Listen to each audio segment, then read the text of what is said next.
¿Qué tal? Buenas noches, 9 menos cuarto. Hemos tenido un Telenoticias 2 más corto de lo habitual para ofrecerles a esta hora la segunda de las entrevistas programadas por Televisión Canaria en horario de máxima audiencia a los candidatos de las tres fuerzas políticas que obtuvieron representación parlamentaria en el ámbito de nuestra comunidad autónoma. El lunes nos acompañó la candidata nacionalista, Ana María Oramas, y hoy está con nosotros José Manuel Soria, candidato del Partido Popular al Congreso de los Diputados por la provincia de Las Palmas. Señor Soria, muy buenas noches, gracias por acompañarnos. Muy buenas noches. Corríjame si me equivoco, creo que usted es un hombre que se ha presentado ya a 5 o 6 campañas electorales desde 1995. ¿Había tenido alguna vez la sensación de esta vez, la de tenerlo todo ganado antes de que la gente vaya a votar? Nunca la he tenido, pero tampoco la tengo ahora. El hecho de que las encuestas estén dando muy bien para el Partido Popular solo significa, en mi opinión, que es la expresión de una fotografía en un momento determinado. Hombre, nos gustaría que la foto final del domingo 20 de noviembre coincidiera con lo que están diciendo la mayor parte de las encuestas, pero a día de hoy no damos absolutamente nada por ganado. No dan nada por ganado, pero usted se ha referido a las encuestas, los sondeos, prácticamente todos unánimemente, desde hace mucho que no ocurría, dan por vencedora al Partido Popular. Lo que se especula es con la diferencia de escaños que va a tener en relación a la segunda fuerza política. En una etapa en la que se van a tomar decisiones difíciles, porque la situación obliga, esa mayoría no podría alejarlos de la realidad. Nosotros, ganemos o no, que yo pienso que vamos a ganar, sea por mayoría o no, que a mí me gustaría que fuese por mayoría, fuera más o menos clara esa mayoría, que a mí me gustaría que fuese muy clara, en todos los supuestos, si gobernamos, vamos a contar con todas las fuerzas políticas, porque estamos en una situación donde cualquier gobierno que salga de las urnas tiene que hacer un esfuerzo enorme, en primer lugar, por la concordia, en segundo lugar por el consenso y el pacto, y en tercer lugar por llegar a acuerdos en materias fundamentales para España y para Canarias. Y ese va a ser nuestro objetivo a lo largo de los próximos meses, siempre que ganemos y formemos gobierno. Muy buenas noches, señor Soria. A mí me gustaría comenzar preguntándole un poco por el programa económico del Partido Popular, porque en el electorado hay una cierta confusión, un poco por las diferencias que hay entre Partido Popular y Partido Socialista a la hora de abordar la crisis. A mí me gustaría saber si realmente piensa que con esas rebajas fiscales ustedes van a conseguir crear empleo y, sobre todo, qué va a pasar en el caso de que no se cumplan los objetivos de déficit, si van a poder seguir manteniendo esas rebajas fiscales. Bueno, las rebajas fiscales que tenemos planteadas en el programa son, en primer lugar, por la contratación de un nuevo trabajador por parte de los autónomos, una ayuda de 3.000 euros, y luego, con carácter general, en el impuesto sobre sociedades, para las empresas que facturen hasta 5 millones de euros, un tipo reducido del 20%, y para aquellas empresas que facturen entre 5 y 12 millones de euros, tenemos una reducción del tipo del 25%, sería el tipo de tributación. No hay más rebajas fiscales contempladas, no es el momento de acometer muchas más rebajas fiscales por una razón, y es que las cuentas públicas ahora mismo no hay margen de maniobra suficiente para acometer esas rebajas fiscales. Nosotros pensamos que una de las grandes diferencias entre el programa económico del Partido Popular y el del Partido Socialista es que lo que nosotros planteamos es una racionalización del gasto público de todas las administraciones, pero sin tocar lo que son los servicios fundamentales, que son la sanidad, la educación y la dependencia. Sí, pero solo una cosa, sobrevuela un poco el fantasma de que quizás podrían tomarse medidas más drásticas, como por ejemplo se han tomado en Portugal, como reducir la paga de Navidad. ¿Este tipo de medidas se podrían adoptar en el futuro si el Partido Popular gana las elecciones? No, no estamos en la situación, afortunadamente, de Portugal. Podríamos estarlo si las cosas continúan así. Es verdad que la prima de riesgo a lo largo de todos estos días ha llegado peligrosamente al nivel de los 500 puntos básicos de diferencia respecto al bono alemán. Hemos estado en el nivel de los 480, pero no estamos afortunadamente ni en la situación de Portugal, ni en la de Grecia, ni en la que estuvo en su día Irlanda. Ahora bien, eso no quiere decir que tengamos que tomar medidas, las vamos a tomar, pero aquellas medidas que están incluidas en nuestro programa electoral. Pero fíjese que comentaba Miguel Ángel, nada más empezar esta entrevista, muy buenas noches, por cierto, señor Soria, que verdaderamente parece una campaña casi como pues triunfal, ¿no? Parece que está cantado que el PP vaya a ganar. Tal es así que Mariano Rajoy tiene 2 semanas después del 20N entrevista con Sarkozy y Merkel. No sé si será una casualidad, está en la agenda internacional del candidato, pero es así. Y yo le quería preguntar, si hoy mismo Esperanza Aguirre en Madrid ha hablado en un meeting electoral de una posible cota a las pensiones, o sea, que los pensionistas tengan que pagar también, determinados pensionistas que cobran una pensión muy cara, puedan pagar también, ¿por qué no?, los medicamentos. Ha puesto en cuestión la gratuidad de los medicamentos actualmente en el sistema de la Seguridad Social. Cospedal hace 2 días hablaba de que entiende que los españoles pues, se puedan manifestar a partir de la toma de decisiones que el PP vaya a adoptar a partir del 20N. Suena un poco peligroso. O sea, ¿qué medidas van ustedes a tomar como para que los españoles se tengan que manifestar o para que la gente tenga que tener miedo? Porque hay declaraciones que dan un poco de visos de eso, ¿no? De que a ver qué es lo que van a hacer, porque parece que se va a levantar el país una semana después de que los españoles vayan a votar. No, pues no va a ocurrir nada de eso, al contrario. Yo garantizo que la sanidad en España y en Canarias va a seguir siendo una sanidad pública y universal. Y garantizo que la educación seguirá siendo una educación pública y vamos a intentar que sea de mucha más calidad de lo que lo es hasta ahora. Y garantizamos que la dependencia, sobre todo para aquellas personas que no tienen ninguna otra manera de poder llevar una vida mínimamente digna, pueda estar garantizada esa mínima dignidad por los poderes públicos. Ahora bien, el camino más corto, el más directo, para que el estado de bienestar haga agua, es el camino por el que nos ha conducido el gobierno del presidente Rodríguez Zapatero, que es el camino de los 5 millones de parados. ¿Por qué? Porque 5 millones de personas que están en paro son personas que no están cotizando, son personas que no están tributando, son personas que tienen que seguir percibiendo, y lo van a seguir percibiendo mientras estén en esa situación, un subsidio de desempleo, lo cual quiere decir que esos 5 millones de parados suponen menos ingresos para las arcas del Estado y, por tanto, una menor probabilidad de poder seguir garantizando ese estado del bienestar. Esa es la razón por la cual nuestro objetivo en todo el programa electoral, casi nuestra obsesión, es la generación de empleo. Mire, candidato, perdona un segundito. No sé si Mariano Rajoy le habrá ofrecido a usted un asiento en el Consejo de Ministros, de eso se ha hablado mucho. No sé si se lo ha dicho o no lo quiere decir, pero en cualquiera de los dos casos, ¿qué ministerio le gustaría tener? No, jamás ha tenido una conversación conmigo al respecto. Y mire que conozco a Mariano Rajoy desde hace muchos años, prácticamente desde hace 20 años. Hemos tenido muchas conversaciones políticas porque Mariano Rajoy, con anterioridad a ser presidente, era el vicesecretario general de organización territorial del partido. Tenía una enorme relación con todas las organizaciones territoriales, pero más con la de Canarias, porque él lleva muchísimos años viniendo aquí por temas no solo políticos, sino también familiares y personales. Le gusta estar en Canarias.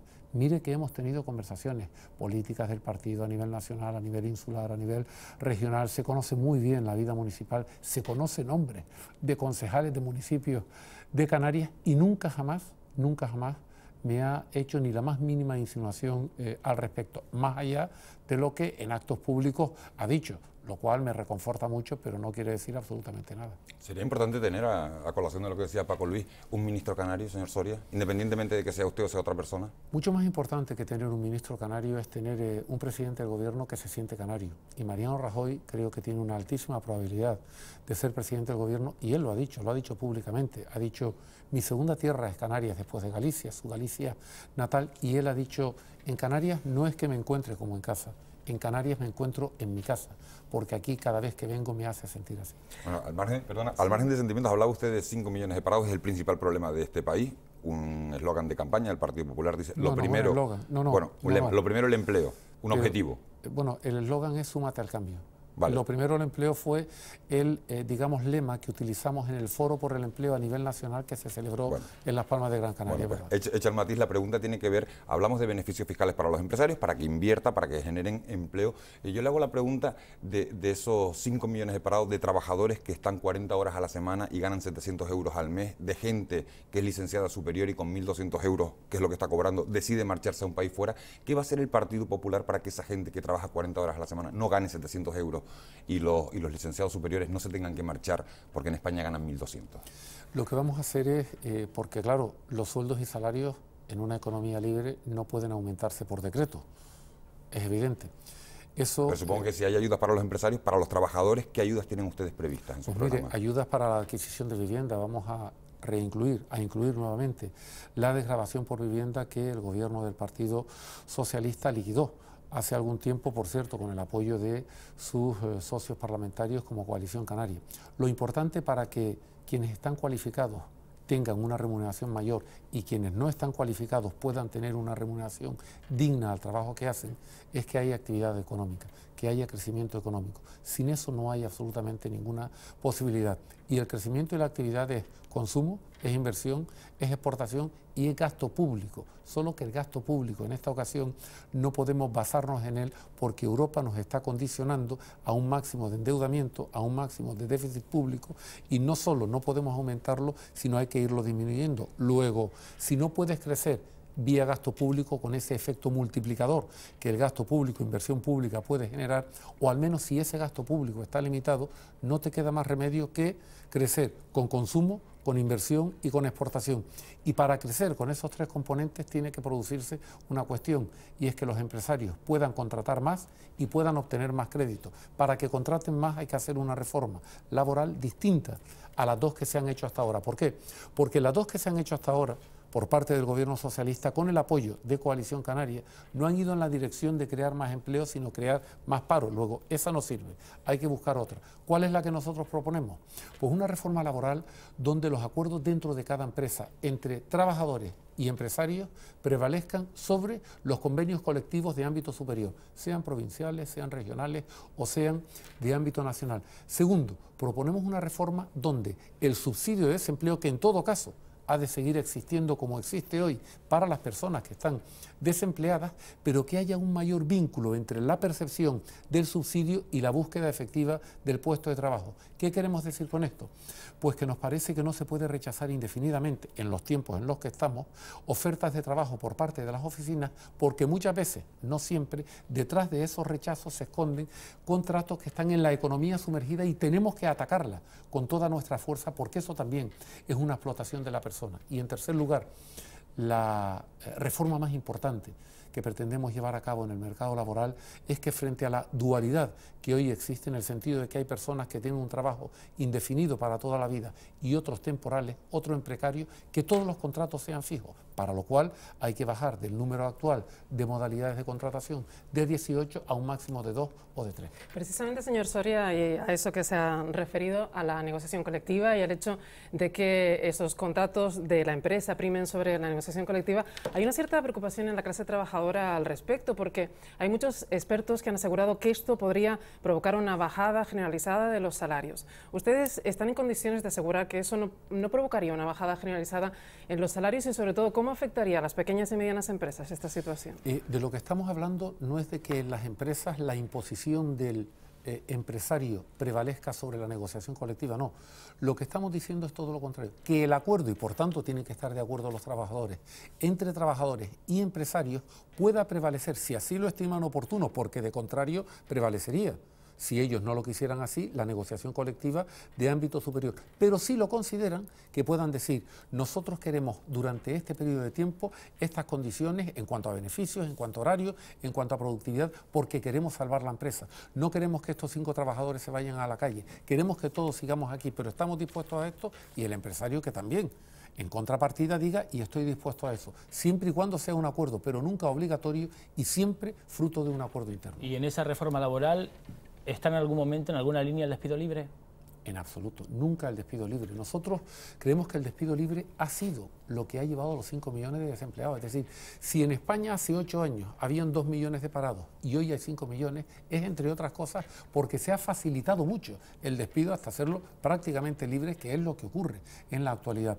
Nosotros propugnamos justamente el modelo opuesto, que es el modelo de la productividad, el de la competitividad, el de la fijeza en el contrato. ¿Por qué? Pues porque por mucho encadenamiento sucesivo que haya en los contratos temporales, que es lo que acaba de aprobar el gobierno del Partido Socialista con el apoyo de Coalición Canaria, es decir, esté usted toda la vida con un contrato temporal, ¿el problema cuál es?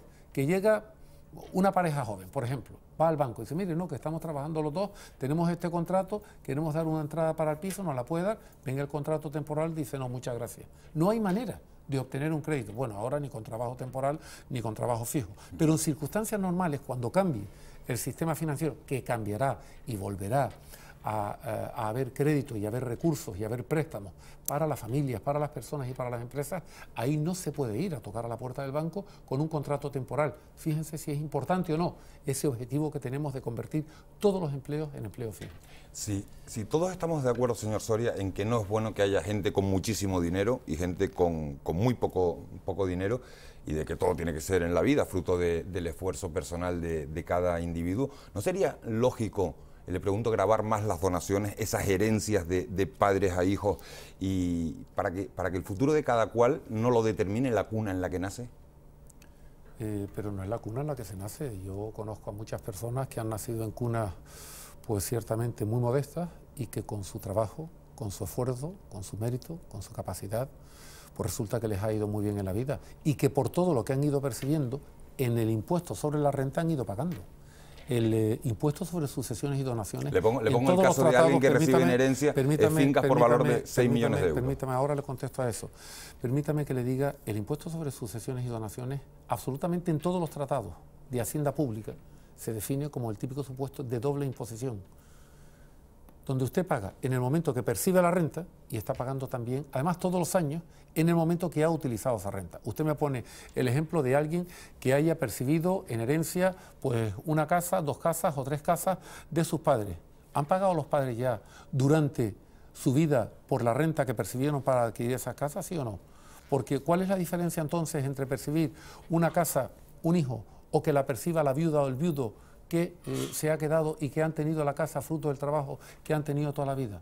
En ambos casos son casos de doble imposición. Por tanto, el recuperar el impuesto sobre sucesiones y donaciones creo que sería un absoluto disparate, porque además, en tiempos de crisis, si un padre no le puede hacer una donación al hijo en vida, o si se tiene que gravar la sucesión, la herencia, mortis causa, por razón de muerte, ¿qué ocurre con aquellos casos donde no se tenga renta? Que hay que pedir un préstamo al banco. Es que el banco no te da el préstamo siquiera ahora. Es decir, eso iría justamente en la dirección opuesta a poder, digamos, darle una solución a la crisis. No es la manera con la que se soluciona la crisis, todo lo contrario.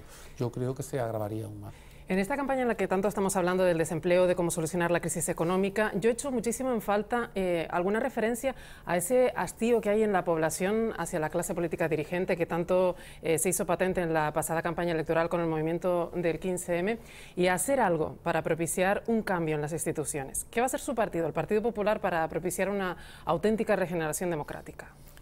Es uno de los 6 ejes en los cuales está planteado nuestro programa electoral, que es el quinto eje, el eje de la regeneración política e institucional. En primer lugar, todo el mundo por debajo de la ley, nadie por encima de la ley. En segundo lugar, las instituciones tienen que estar para lo que están y tienen que ser instituciones independientes, aquellas que velan por que se cumpla el Estado de Derecho, el principio sagrado del imperio de la ley.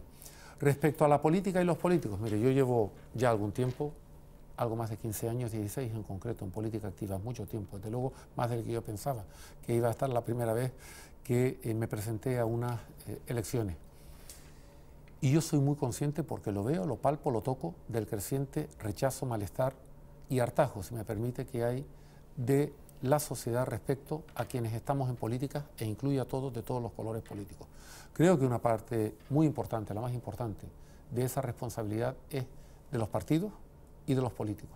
Creo que tenemos que hacer muchas cosas y muchas acciones al respecto. Nosotros proponemos en nuestro programa electoral pactos, acuerdos para que esa regeneración política e institucional se pueda dar. Yo he propuesto aquí, en el propio Parlamento de Canarias, una reforma de la ley electoral, no para darle una vuelta de calcetín, sino simplemente para que haya un mayor equilibrio entre el voto de unos canarios respecto al voto de otros.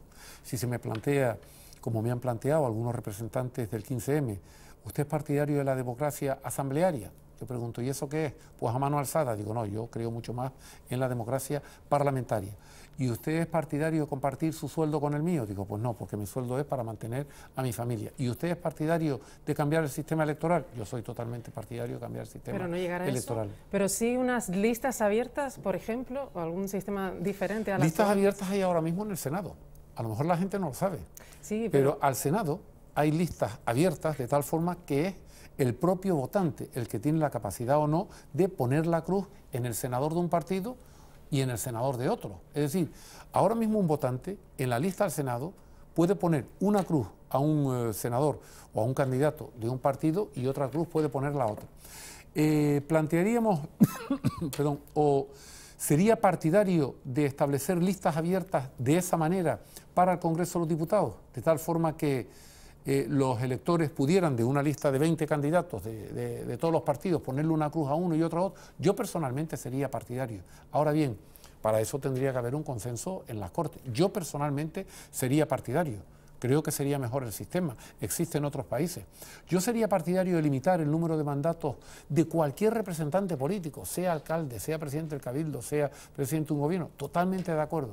¿A cuánto? A 2 mandatos. ¿Por qué? Pues porque, mire, yo creo que a partir de un cierto tiempo, no sé, para algunos están 8 años, para otros en 10, para otros en 12, al final se tiene la tendencia de cualquier color político, de pensar en un sentido, una especie de patrimonialización. Yo soy partidario de limitar los mandatos.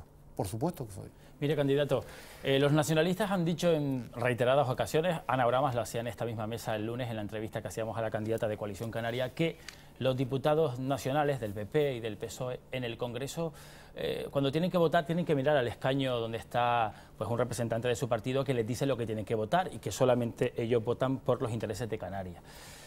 Uno de los logros que se ha conseguido en los últimos años son la reducción de tasas aeroportuarias y ha dado buenos resultados. La verdad es que están llegando muchos turistas gracias a esa reducción. ¿Usted votará en el Congreso por mantener o incluso aumentar, si fuese posible, esas bonificaciones?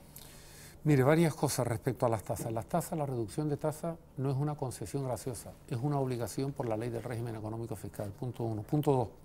Ni un solo turista ha venido a Canarias como consecuencia de la aminoración de tasas. No hay ni un solo turista en Alemania, en el Reino Unido, en Holanda, en Escandinavia, que venga a Canarias porque la tasa sea 10 o la tasa sea 5. Los turistas ¿saben por qué vienen a Canarias? Porque tenemos un tiempo extraordinario, tenemos unas playas extraordinarias, cada vez tenemos una mejor gastronomía, hay gente hospitalaria, hay una buena oferta turística. Esos son los valores que hay en Canarias. Y lo demás, permítame la expresión, son cuentos chinos raros, que aunque alguien los repita reiteradamente todos los días, no se lo cree ni quien lo dice. Hágame caso, no hay ni un solo turista en Alemania, en Escandinavia, en Holanda, que vaya a la agencia de viajes y diga, oiga, ¿me puede decir usted cómo están las tasas aéreas hoy en Canarias? ¿Y me puede decir cómo están en Chipre? Ah, pues vale, me voy a Canarias. Mire, ni uno solo. Es decir, eso es una obligación del régimen económico y fiscal. Respecto a la, digamos, obediencia, déjeme contestarle, déme una oportunidad de contestarle. Respecto a la obediencia, respecto al voto y demás en el Congreso de los Diputados. Mire, el número de iniciativas parlamentarias de los diputados canarios del Partido Popular ha sido bastante superior al de los 2 diputados de Coalición Canaria. Eso se lo demuestro cuando usted quiera, de iniciativas parlamentarias. No es verdad que cada vez que los diputados canarios van a opinar sobre un tema, tengan que preguntar qué es lo que opinan sobre ese tema. Ahora, en todo caso, siempre será mejor que un diputado canario pregunte a la portavoz, Soraya Sáenz Santamaría, en este caso, a que la diputada de Coalición Canaria mire al portavoz de Convergencia y Unión o al del PNV, para votar con grupos que nada absolutamente tienen que ver con Canarias. Porque le diré una cosa, cuando el presidente Zapatero llevó al Congreso la bajada de pensiones de todos los pensionistas canarios, la congelación, los diputados del PP, todos, los de Tenerife, los de Las Palmas, los de la provincia de Las Palmas, Santa Cruz de Tenerife, los de Teruel y los de Galicia, dijeron no a la congelación de las pensiones para los pensionistas de Canarias.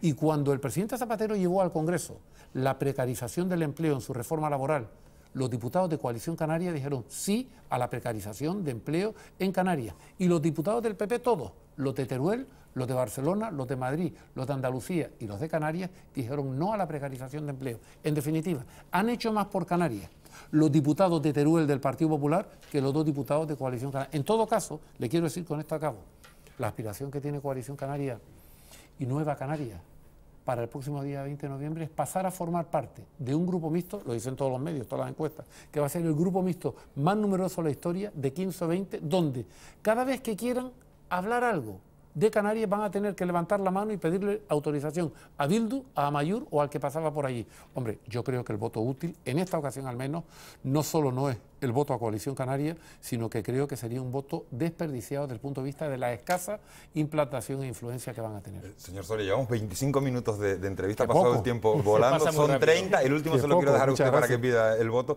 Me gustaría que cada uno hiciéramos una pregunta, yo le hago la mía y le pido brevedad para que nos dé tiempo. Cada vez que usted se ha referido a los nacionalismos, ya que estamos hablando de ellos, sea Convergencia y Unión, sea el PNV, sea Coalición Canaria, ha hablado usted de chantaje al Estado, que le ha utilizado esa ¿Cuándo he hablado expresión. de chantaje? Bueno, Dígame me ha una sola parecido vez. en No. alguna entrevista que ha No, tenido, de bueno, chantaje no.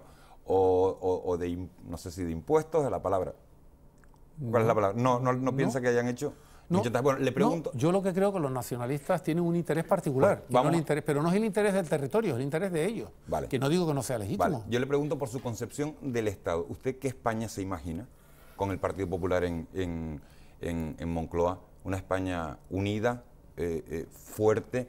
Le pregunto por su concepción del Estado. Pues me imagino una España unida, una España fuerte, una España donde no vuelvan a existir pactos del Tinel, ¿Pactos de? del Tinel, aquel pacto del cordón sanitario que propició el Partido Socialista en contra del Partido Popular y al que se sumó también Coalición Canaria en un acuerdo, yo creo que de lo más antidemocrático que hemos conocido a lo largo de todo el periodo de democracia en España.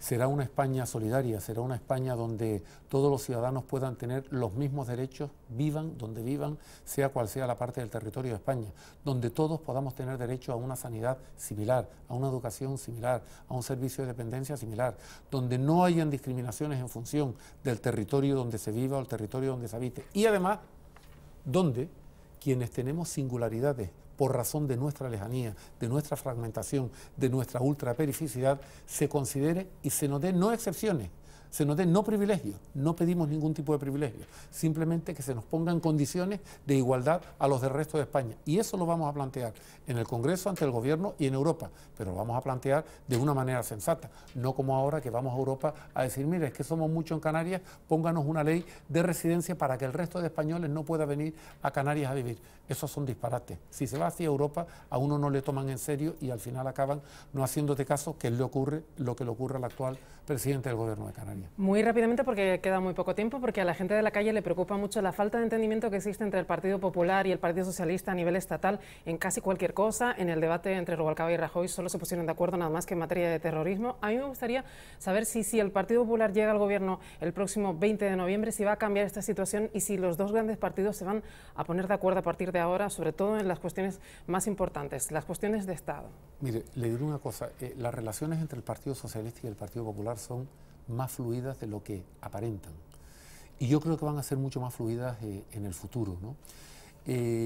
Yo creo que hay acuerdos y hay grandes pactos que tienen que ser suscritos por el máximo número de fuerzas políticas, pero en todo caso tienen que estar suscritos por los dos grandes partidos a nivel estatal. Y si aquí en Canarias no hemos llegado a un acuerdo de gobernabilidad, el Partido Popular y el PSOE, todos los votantes del Partido Socialista deben saber que ha sido por la negativa del Partido Socialista porque han preferido pactar con Coalición Canaria. Legítimo pacto, pero lo han preferido. No le quiero restar tiempo a su alusión final, pero no quería despedir esta entrevista sin saber qué van a hacer ustedes con el recurso que tienen planteado en el Constitucional contra la ley del matrimonio homosexual. Hay muchos canarios que se han casado en estos años y quieren saber qué va a pasar con su situación después de que ustedes lleguen al Gobierno. Estaremos a lo que diga el Tribunal Constitucional y seremos absolutamente respetuosos al 100% con lo que diga el Constitucional. Creo que fui el primer alcalde de toda España que estableció en un ayuntamiento un registro de parejas, de hechos, para todo tipo de parejas, entre mujer y mujer, entre mujer y hombre, entre hombre y hombre, para todo tipo de parejas. Por tanto, yo no tengo absolutamente nada que objetar a los matrimonios homosexuales y estaremos a lo que diga el Tribunal Constitucional. Señor Soria, 29 minutos. Tiene usted una cámara, un montón de gente al otro lado de la pantalla y supongo que querrá pedirles el voto. Muy bien, pues quiero pedirles a todos el voto, el apoyo y la confianza para las elecciones del próximo día 20 de noviembre. Nos jugamos mucho, nos jugamos o seguir en una situación como aquella a la que nos ha conducido, creo que el ejercicio de unas malas políticas por parte del Gobierno del Partido Socialista, con 5 millones de parados, con la congelación de pensiones, con la precarización del empleo, o bien un modelo que es el que defendemos y el que vamos a poner en práctica desde el Partido Popular si ganamos las elecciones, que tiene como objetivo fundamental fijar las condiciones para que los autónomos y las empresas creen empleo.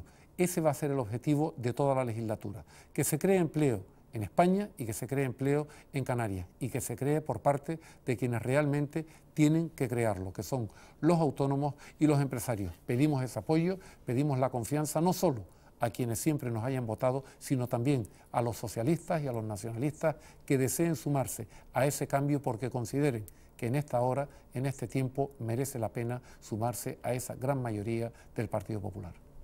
Bueno, pues con ese mensaje, señor Soria, nos vamos a quedar, ponemos punto final a esta entrevista. Muchísimas gracias por habernos acompañado esta noche. Muchísima suerte, como le deseamos a todos los candidatos el próximo domingo y hasta una próxima ocasión. Muchas gracias. Gracias también a Paco Luis, a Isabel Baeza, gracias a ustedes por haber estado al otro lado de la pantalla. Mañana, a esta misma hora, como saben, les ofreceremos el segundo debate televisado entre los candidatos al Congreso, en este caso por la provincia de Santa Cruz de Tenerife, y el viernes, en este mismo plató, en la silla en la que se ha sentado hoy José Manuel Soria, tendremos al candidato del Partido Socialista, José Segura Clavel. Nosotros ahora les dejamos con cine, que disfruten la película. Feliz noche.